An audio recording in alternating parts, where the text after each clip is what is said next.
Boiled alive. Colin Scott was a young man from Oregon who visited Yellowstone National Park in 2016 with his sister. They were walking through the Norris Geyser Basin, a quiet, eerie place filled with steam, strange bubbling ponds, and toxic smells. Warning signs were posted everywhere, telling people not to leave the wooden walkways. But Colin and his sister wanted to find a natural hot spring, sometimes called a hot pot, where they could soak their feet. So they stepped off the safe path and wandered into a restricted area.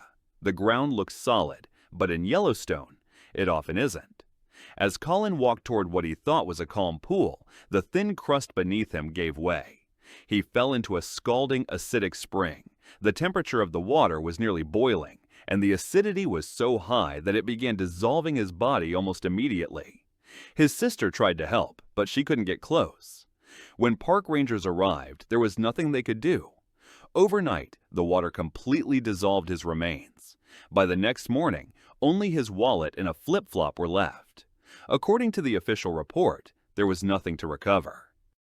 Drowned. In February 2013, Elisa Laim, a 21-year-old student from Canada, was staying at the Cecil Hotel in Los Angeles. On the last day she was seen alive, a strange elevator surveillance video showed her acting oddly, peeking out of the elevator, hiding, and making erratic hand gestures. Then, she vanished. For 2 weeks, no one knew what happened. Guests at the hotel started complaining about water pressure issues. Some said the water tasted strange. Maintenance workers went to check the rooftop water tanks. That's when they found Elisa's naked body floating inside one of them. The tank was locked and difficult to access. Her clothes were found nearby. The official cause of death was accidental drowning, but the story left many questions. How did she get into the tank? Why was she acting so strangely in the elevator? And why didn't anyone hear her? The horror wasn't just in how she died, but how long she stayed there, undiscovered, while people unknowingly drank the same water she had drowned in. Radiation. Hisashi Ouchi was working at a nuclear facility in Tokaimura, Japan in 1999 when a serious accident happened. He and 2 co-workers were mixing uranium for fuel. But a miscalculation caused a sudden burst of radiation, far above safe levels. Hisashi was exposed directly. He received the highest amount of radiation any human has ever survived, if survival can be the word. Within minutes, he collapsed. His internal organs were damaged beyond repair. His chromosomes were destroyed. His skin began falling off, yet he was still alive. Doctors kept him on life support. For 83 days, he drifted between consciousness and pain. His body could no longer heal.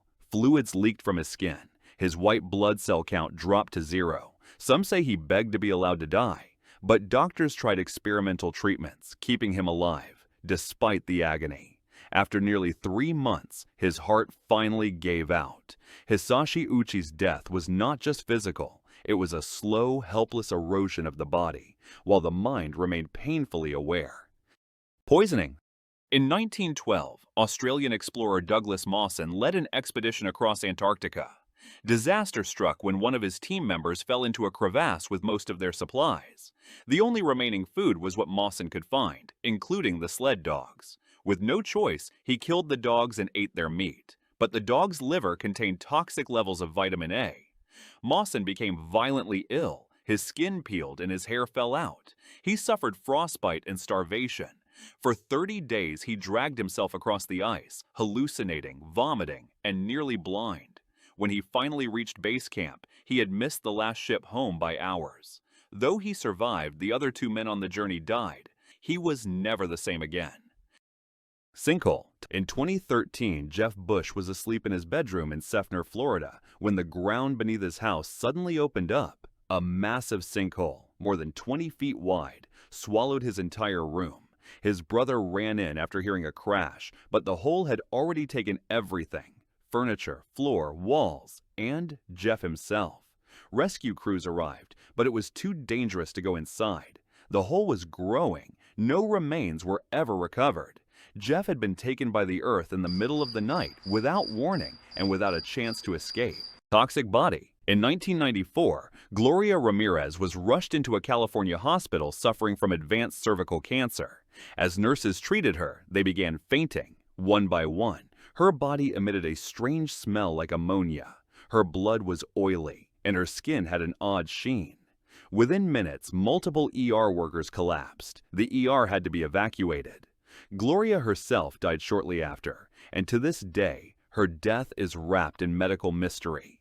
Crushed. In 1983, a deep-sea accident took place on a Norwegian oil rig called the Byford Dolphin. Inside one of its diving chambers, 4 professional divers were undergoing decompression, a process used to bring their bodies back to normal pressure after working deep underwater. A tragic mistake happened when a hatch was opened too early. The chamber, which had been pressurized to the equivalent of over 100 meters underwater, instantly depressurized. The force was so strong and so sudden that one of the divers, Helga, was standing right next to the door. His body was literally torn apart in an instant. The pressure explosion was so violent that parts of his internal organs were found over 30 feet away.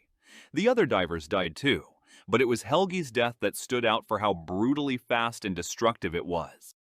Injection. Joseph Wood was sentenced to death in Arizona in 2014. Like many modern executions in the United States, his punishment was carried out through lethal injection. But something went wrong. The drugs used were a combination of midazolam and hydromorphone, a mix that was supposed to render him unconscious and stop his heart within minutes. Instead, the process lasted 43 minutes. Witnesses in the execution room said Wood began gasping and snorting soon after the injection started.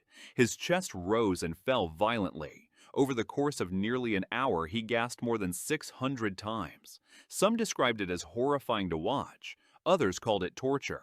His legal team and multiple human rights groups filed protests afterward, calling it one of the worst botched executions in modern U.S. history.